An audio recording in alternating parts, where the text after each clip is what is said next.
আজকে আমরা লাউ চিংড়ি পাক করব। এই লাউ দেখতে পাচ্ছেন, এদিকে কড়াই দিয়ে তেল দেওয়া হয়েছে। এবার চিংড়িগুলা সুন্দরভাবে দিয়ে দেওয়া হবে।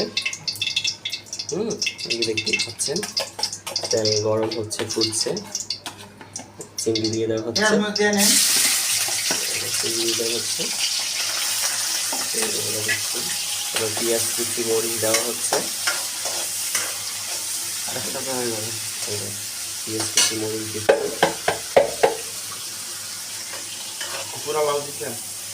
এদিকে আমার মনে করেন যে লাউ, এদিকে লবণ আছে, লবণ দেওয়া হবে এখন। লবণটা পরিমাণ মতো দেওয়া হচ্ছে। আপনারা কীভাবে পরবর্তীতে পাকাবেন লাউ চিংড়ি, এভাবে করবেন, খুব সুস্বাদু হয়। হালকা বাদামি কালার হইলেই